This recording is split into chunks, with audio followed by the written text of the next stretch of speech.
Welcome to RX Hair Fix Chronicles, the podcast that empowers you to nurture your most precious asset, yourself.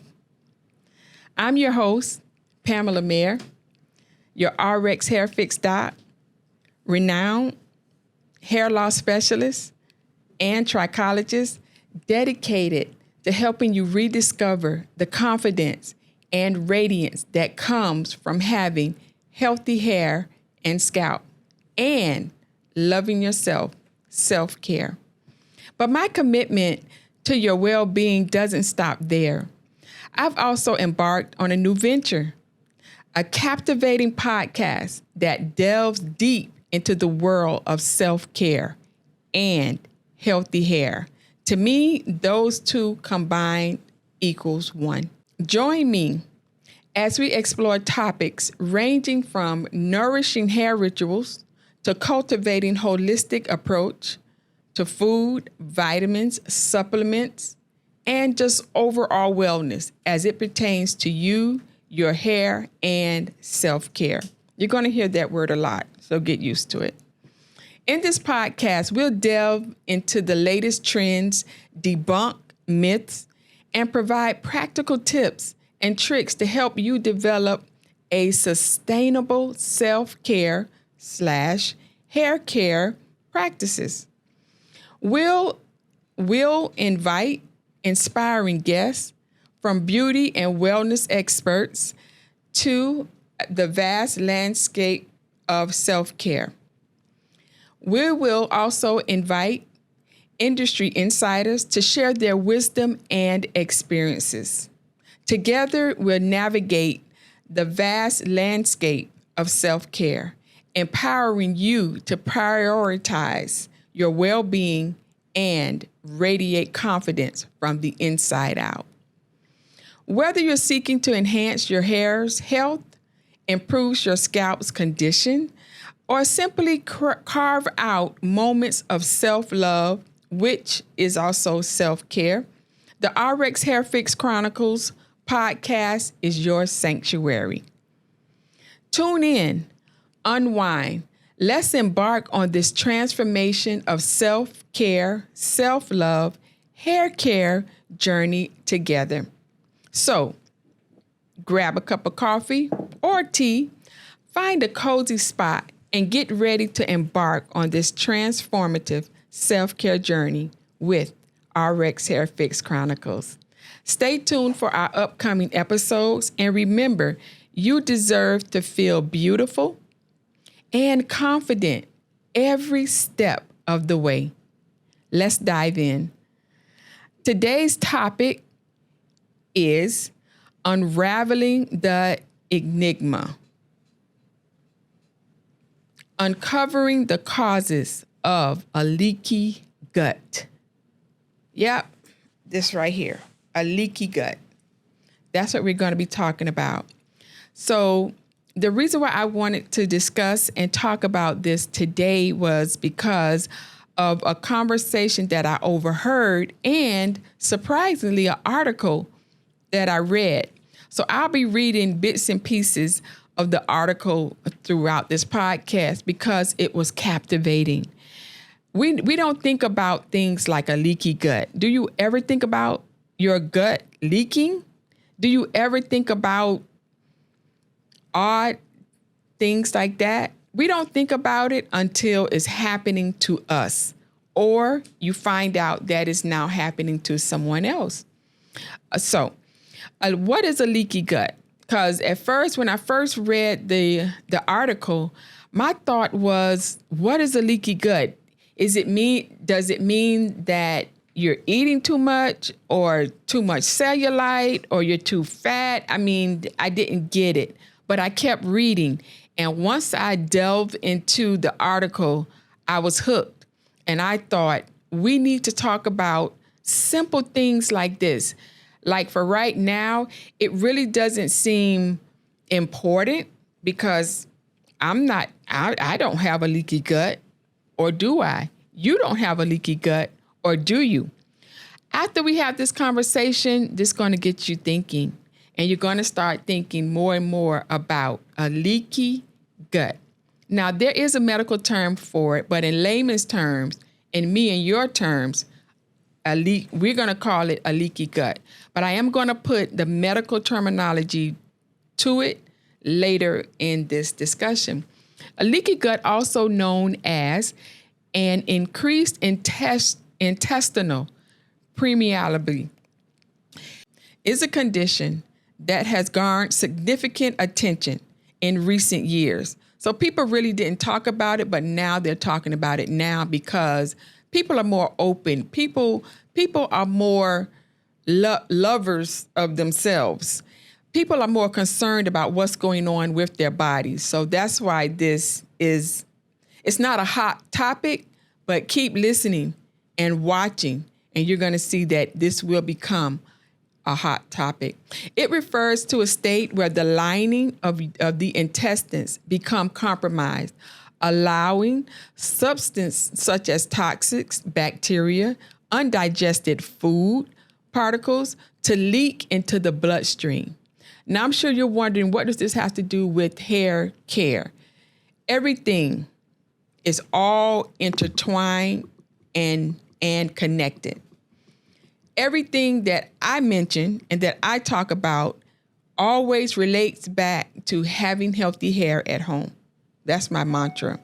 And I just truly believe that when you have healthy hair at home, you will understand you will also be healthy. Now, this breach of the intestinal barrier can trigger various health issues, including digestive problems, autoimmune disorders, allergies, and even mental health disturbances. So that's why we may ask ourselves, what does this have to do with hair care? I mean, having healthy hair at home? You're going to see. While the concept of a leaky gut was initially met with skepticism in the medical community, growing evidence suggests its existence and potential is linked to a range of health conditions. Having a leaky gut is the cause of many other ailments and issues. Researchers have been working diligently to understand the underlying causes of this condition. And although the exact mechanisms are not yet fully eluded, several factors have been identified as potential contributors to the development of a leaky gut. So, like I said, I began to read and to really get into understanding what was having a leaky gut about. And so I took notes, and in taking notes, I really was surprised, in taking notes out of the research that I did, I was really surprised as to where this was leading. Now, there are two surprising, I'm going to call them things for right now, because we're going to be using some big words. And you all already know, when I come across a big word, if I don't know it, all I'm going to say is big word, and we'll figure it out together. Okay? Now, there are some people who have very bad odors. We're talking about they stink, okay? Now, even though they use deodorant, they put on perfume, they do take showers regularly. Some of them take 2 and 3 showers a day because of this condition. And a leaky gut, believe it or not, is a condition. So this was one of the surprise, even to myself. Okay. So now, even though they try to cover up and disguise the odor, they can't, because why? It's a condition. Now, so in reading this article, the article is written by a doctor. And I forgot where I put her name, but we'll go over her name later. I think her name is like Dr. Avery, but we'll come across it again. I didn't put it early in the notes. Okay, now, so after doing some research, what I realized was some doctors put their clients on a GERD, GERD Have you heard of that? I hadn't. Diet. There are all types of diets. Okay, well, for people who have a leaky gut, some doctors put their clients on a GERD diet, and we're going to get into this a little bit more. So I'm going to break it down for you. Now, GERD is gastroesophageal reflux disease, or GERD for short. This is a chronic acid reflux condition, and it's only diagnosed by a doctor. So don't self-diagnose yourself. And disclaimer, I am not a doctor, and I am not sharing this information with you so that you can sit home and diagnose yourself. Google is not your doctor. Go to your doctor for any type of ailments you're experiencing, acid reflux, burning stomachs, migraines, headaches, whatever is going on, go see your doctor, okay? And get diagnosed properly. But this is some information to get you thinking. Okay, now, remember, this is it's a chronic acid reflux condition, and it's called GERD, and it's diagnosed by a doctor, like I said. Some people develop a burning sensation in their chest after eating a full meal or certain foods, okay, like fried chicken, fried foods, French fries, anything fried. Sometimes people eat it and their stomach starts to burn. Ladies who are pregnant, a lot of times they have like a burning stomach or acid reflux. And the first thing they say is, oh, my baby must have a head full of hair. That's a myth. Remember, in this podcast, we debunk myths, okay? Just because you're having acid reflux, a lot of times you ate the wrong thing. All right, now. Okay, so now, so I continued to read the article, and it's the article that really caught my attention was it started off with, I smell very bad. Now, for someone to openly, willingly say, I smell very bad as an article, and then they put their name and their picture on it, I give her thumbs up, and I say kudos to you, because it would not have been me.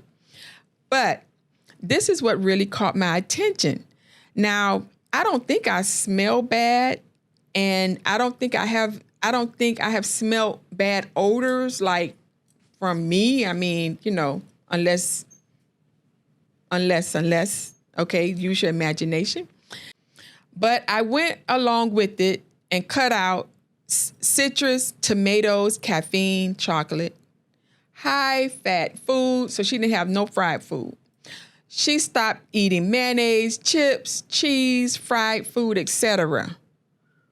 Okay, so sounds like to me she should have also been losing a lot of weight. If the doctor put me on this diet, I'm telling you, weight will probably just fall off, because these are the foods that I enjoy eating, but I don't have this issue. Anyway, after a couple of weeks, the smell went away, she says. 1 cup of coffee, and the smell came back immediately. And she says that it came back even stronger. Now, imagine doing all of that, forfeiting eating all your favorite foods, and 1 cup of coffee, and you're back to the stinky person you were. Okay, so she says that candy seems to have a strong effect as well. So she couldn't even eat candy. And candy is like my middle name besides mayonnaise, for those of you who know me. So she cut candy out. So she started this regimen all over again. A nutritionist told her that for some people, eating citrus, tomatoes, caffeine, chocolate, high-fat foods, what it does is it causes a sphincter. We got a big word, okay? Sphincter is spelled SPHINCTER, a sphincter. Okay, and I'll tell you what that is. So what happens is when you eat these certain fried foods, candy, tomatoes, anything citrus, chips, cheese, and foods like that, what happens is it causes the sphincter to relax and it opens up. And when it opens up, it lets out a stinky smell out of your gut. And some of the content escapes when you breathe. That's why when you're talking to certain people and they say hi, and you be like, oh, trust me, you are now the expert. Okay, I'm just kidding. But they probably have a leaky gut. But just don't tell them that, okay? Just tell them they need to go see their doctor. All right. So now, what is a sphincter? A sphincter is a muscle. So I need you to visualize this, right? Okay. Now, a sphincter is a ring-shaped muscle that relaxes and tightens. It opens and it closes. It's like a passageway, okay, that's in our body. And we have two. Okay. One is in our lower stomach, and the other one is anal. Okay, we're going to keep it PG, but the other one is, well, I'm actually sitting on mine right now. You're probably sitting on yours right now too, but your anus, okay? We're going to keep it medical. Okay, your anus, how it opens and it opens because it has to release, that toxin from out of your body. That's called a sphincter. You learned something today. We learn something every day. Now, the medical term is called a anal sphincter. Okay, it's around the opening of the anus. Okay, so just take a guess what I'm talking about. We know what I'm talking about. Okay, and then the pyloric sphincter. That's the lower opening in the stomach. All right, now, the lady ends by saying the dietary changes didn't completely eliminate the smell, but her doctor did end up putting her on a medication. So you can have a medication that can be prescribed to help you if you stink. If you know somebody who stink, tell them you need to go see a doctor. They can help you. You don't have to take 30 showers, okay? You can pop a pill, okay, and you will be on your way not to smell. Okay, now, there's a side note. This sphincter issue, disease, ailment, it can be inherited it's inherited from one of your parents. So either you can blame your mama or you can blame your daddy. You have to, what I would say is, and I am being funny, but find out which parent stinks the most. I don't know. Okay, now, what happens is your body cannot produce, because our bodies are phenomenal. Okay, and our bodies actually produce an enzyme that kills bad odors. But when you do smell and stink, that means your body is not making that particular enzyme. Now that enzyme is a word about this long, and I'm gonna go for it, okay? Because I'm that girl, okay? Trimethylamine-urea. Hey, I did it. Okay, it means that your body can't produce a bad smelling chemical. That's called trimethylamine. That's another big word, okay? Your body is not producing a chemical that kills odors after eating certain foods.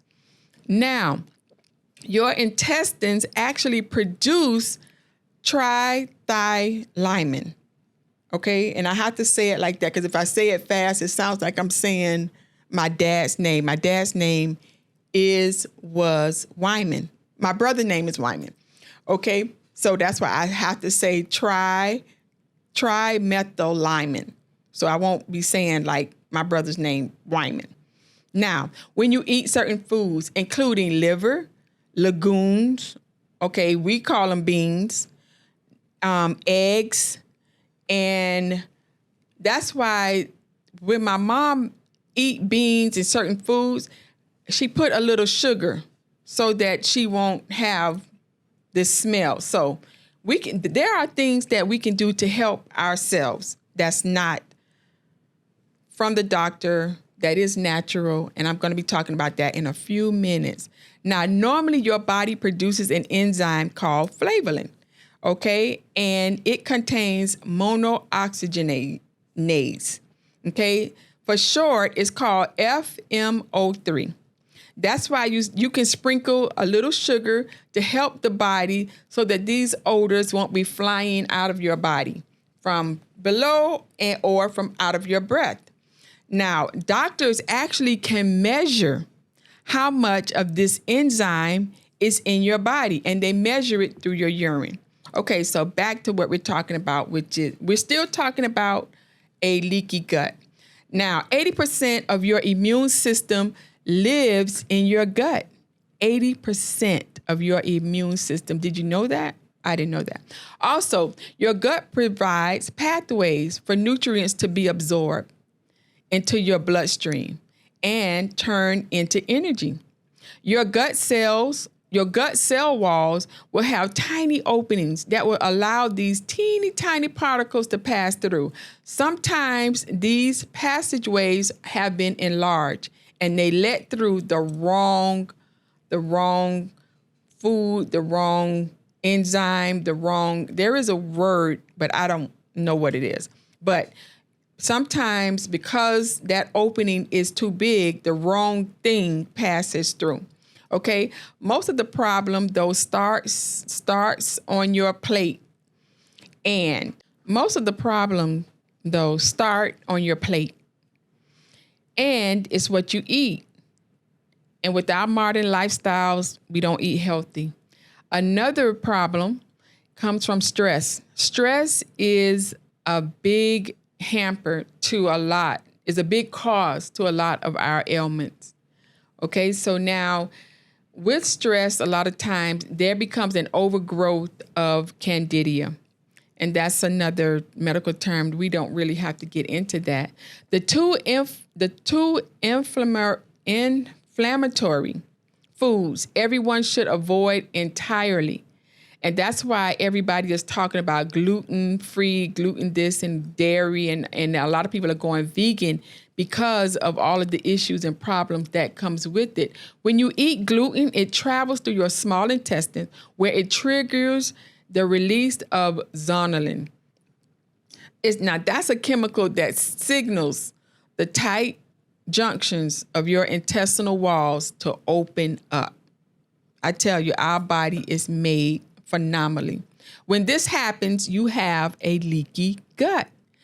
But thanks to research from doctors, we now know zonulin signals the tight junctions of your intestinal walls to open up, which causes a leaky gut.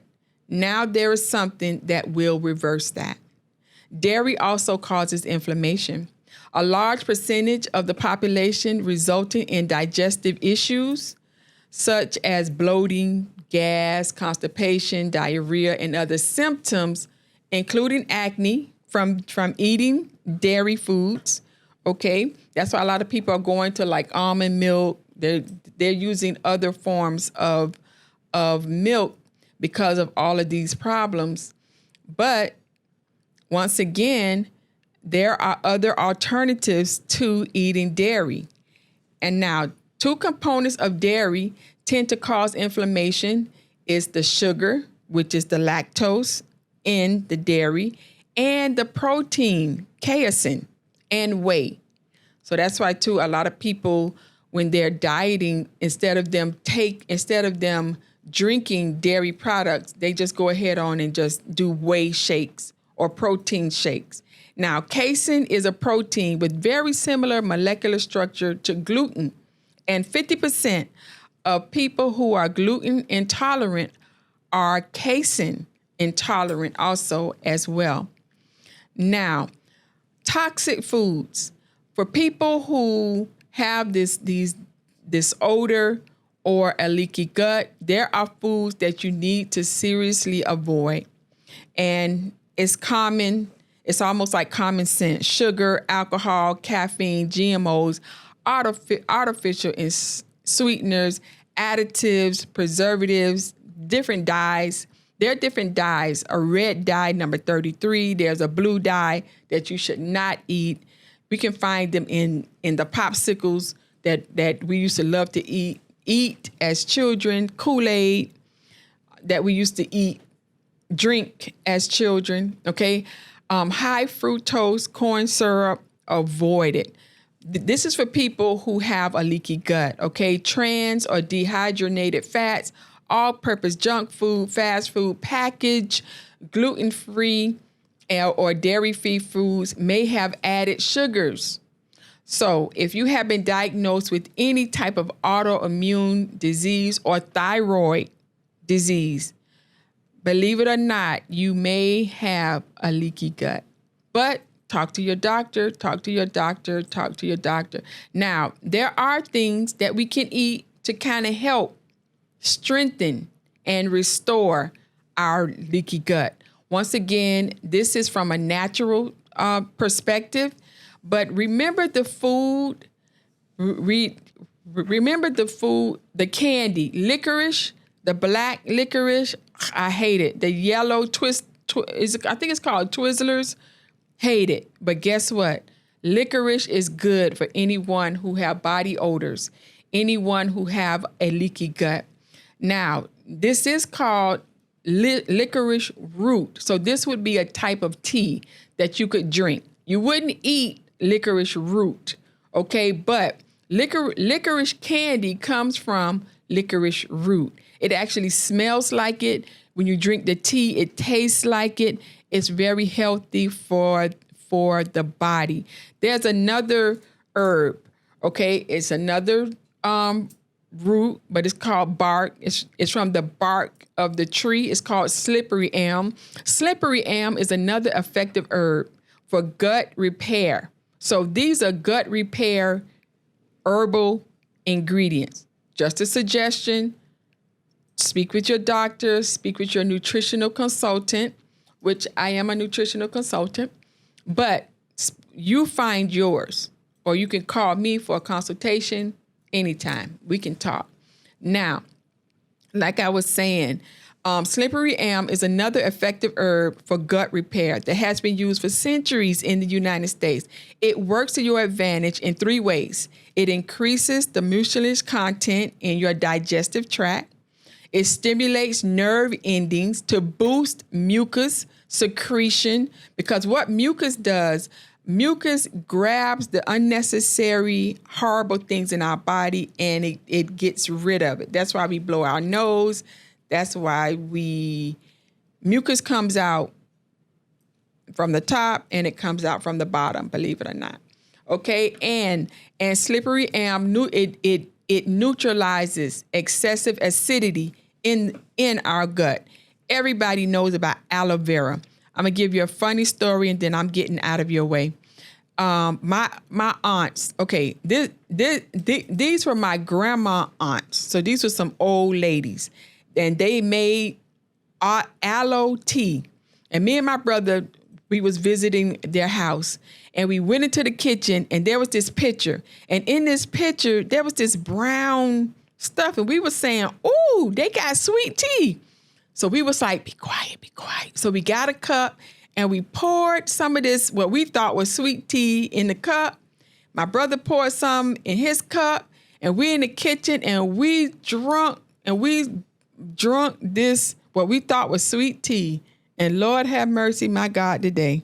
When I say we spit that stuff out all over their floor and their counters, and they were sitting in the front room because they knew what we were doing and what we were up to. And they said, now, mind you, the kitchen was a room by itself. It was not like a open concept because, you know, houses back in the day, they didn't have open concept. They already knew what we were doing, what we had did, and what had happened. And that was hilarious to them. So if you're going to make aloe vera tea, label it for your children, okay? Because they'll probably try it just like me and my brother did. But back to what we're talking about. Aloe vera is a soothing and it protects your body. It helps your body to produce the lost mucus associated with gut damage and leaky gut. Aloe vera is very good for the body, for the hair, for the skin. Aloe vera is just phenomenal. Aloe vera supports your immune system. It improves your water balance within your intestines, and it aids in controlling Candida overgrowth. We got to get some aloe, okay? We got to get aloe. Now that I'm pushing, not that I'm pushing any products. I'm not trying to sell you anything. I'm just giving you some information. And with giving you this information, I truly hope that this information is beneficial to you and for you. So I really enjoyed this podcast, and I want to thank you for joining us on this episode of the RX Hair Fix Chronicles. I hope you found our discussion insightful and gained valuable knowledge about achieving healthier hair and scalp and just achieving a healthier, better you. Remember, you and your hair is a reflection of your overall health and well-being. Taking care of it goes beyond the aesthetics. It's an act of self-care and self-love. If you have any questions, if you would like to explore specific topics in the future, in future episodes, please reach out to me. Send me an email. Hit me up. Find me on Facebook. Please reach out to us through our website, rxhairfix.com. We're here to support you on your healthier hair care journey and your self-care journey. Don't forget to subscribe to the RX Hair Fix Chronicle podcast so you'll never miss an episode packed with expert advice, inspiring stories, and the latest insight on hair care and self-love. And if you enjoyed today's podcast, I would greatly appreciate it if you could leave us a review on your favorite podcast platform. Please feel free to send feedback. This helps us continue to bring valuable content. Until next time, remember to nurture yourself, your hair, and embrace the beauty that lies within you. Take care and stay fabulous.